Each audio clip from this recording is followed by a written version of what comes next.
பிரியமான சகோதர சகோதரிகளே, இன்றைக்கு நாம் தியானிக்க போகிற காரியம் பரிசுத்த ஆவியானவரை நாம் பயன்படுத்துவது எப்படி என்பதை குறித்து நாம் தியானிக்க போகிறோம்.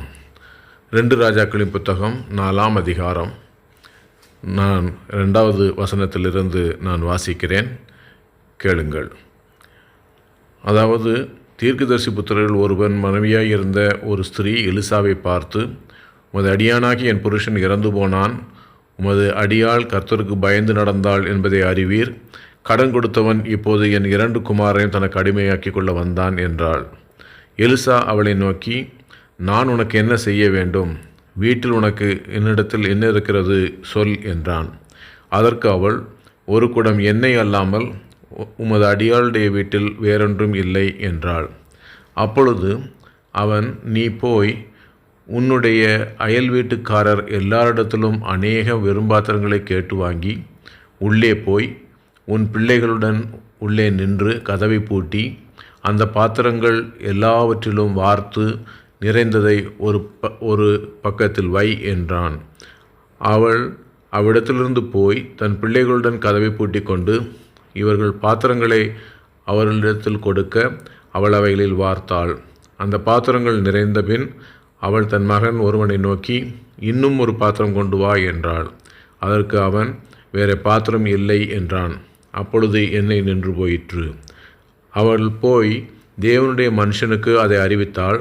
அப்பொழுது அவன், நீ போய் அந்த எண்ணெயை விற்று உன் கடனை தீர்த்து மீந்ததை கொண்டு நீயும் உன் பிள்ளைகளும் ஜீவனம் பண்ணுங்கள் என்றான். ஹல்லேலூயா. பிரியமான சகோதர சகோதரிகளே, வாசிக்கப்பட்ட இந்த பகுதியிலே நாம் ஒரு தீர்க்கதரிசியினுடைய மனைவி அவனுடைய கணவர் இறந்து போனதுனால பிள்ளைகள் 2 பேரையும் கடன் கொடுத்தவன் அடிமையாக்கி கொள்ள வரும் பொழுது அவர் எலிசா தீர்க்கதரிசி இடத்திலே போய் தனக்கு உதவி செய்யும்படியாக நிற்கிறாள். அப்பொழுது அந்த எலியா தீர்க்கதரிசி சொல்லுகிறார், உன்னிடத்தில் என்ன இருக்கிறது என்று கேட்கிறார். ஒரு பாத்திரம் எண்ணெய், ஒரு கலசம் எண்ணெயை தவிர வேறு ஒன்றும் இல்லை என்று சொல்லுகிறார். அதை கேட்டவுடனே அவர் சொல்லுகிறார், அயல் வீட்டிலிருந்து பாத்திரங்களை வாங்கி நீ வீட்டுக்குள்ளே போய் கதவை பூட்டி உன்னிடத்தில் இருக்கிற எண்ணெயை அதில் வார்த்து அதை ஒரு பக்கத்திலே எடுத்து வை என்று அவளுக்கு அறிவுரை சொல்லுகிறார், ஆலோசனை சொல்லுகிறார். அவளும் அப்படியே செய்தபின் திரும்பவும் எலிசாவிடத்திலே வந்து என்ன செய்ய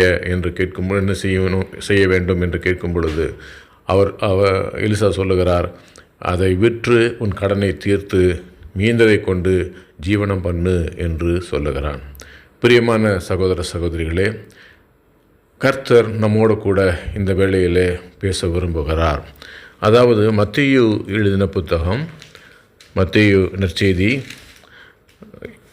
6ஆம் அதிகாரம் 8வது வசனத்தில் ஆண்டவர் இப்படி பேசுகிறார். நீயோ ஜெபம் பண்ணும்போது உன் அறை வீட்டுக்குள் பிரவேசித்து உன் கதவை பூட்டி அந்தரங்கத்தில் இருக்கிற உன் பிதாவை நோக்கி ஜெபம் பண்ணு என்று இயேசு சொல்லுகிறார். பாருங்கள், இயேசு அறை வீட்டுக்குள்ளே போய் கதவை பூட்டி நீ ஜெபம் பண்ணு என்று சொல்லுகிறார். இங்கே எலிசா அறை வீட்டுக்குள்ளே போய் கதவை ஊட்டி அந்த எண்ணெயை பாத்திரத்திலே வார்த்துவை என்று சொல்லுகிறார். பிரியமான சகோதர சகோதரிகளே, எண்ணெய் பரிசுத்த ஆவியை குறிக்கிறது. இந்த பரிசுத்த ஆவியானவர் நமக்குள்ளே இருக்கிறார் என்பதை நீங்கள் அறிவீர்கள் என்றால், உங்களுக்குள்ளே இருக்கிறார் என்பதை உறுதியாக நீங்கள் சொல்ல முடியும் என்றால், அந்த ஆவியானவர் நம்மை விடுவிக்க வல்லவராயிருக்கிறார். எலிசா என்ன ஆலோசனை கொடுக்கிறார்? அயல் வீட்டிலிருந்து பாத்திரங்களை வாங்கி அதிலே அந்த எண்ணெயை ஊற்றச் சொல்லுகிறார். அயல் வீடுகளிலே இருக்கக்கூடிய பிரச்சனைகள், அக்கம் பக்கத்தில் இருக்கக்கூடிய பிரச்சனைகள், நண்பர்களிடத்திலிருந்து வரக்கூடிய பிரச்சனைகள், சொந்தங்களிடத்திலிருந்து வரக்கூடிய பிரச்சனைகள், இவை எல்லாம் ஒவ்வொரு பாத்திரங்களை குறிக்கின்றன.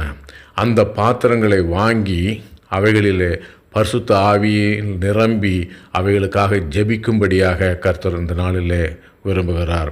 அந்த பாத்திரங்கள் நிரம்பும்படியாக, அந்த எண்ணெயால் நிரம்பும்படியாக அவற்றை வைத்து அவற்றுக்காக ஜெபிக்கும் பொழுது அந்த எண்ணெயினால் அவர்கள் விடுதலை பெற்றுக்கொள்ளுகிறார்கள். அதே சமயத்தில் மீதியானதை கொண்டு நாமும் ஜீவனம் பண்ண முடியும் என்று கர்த்தர் சொல்லுகிறார்.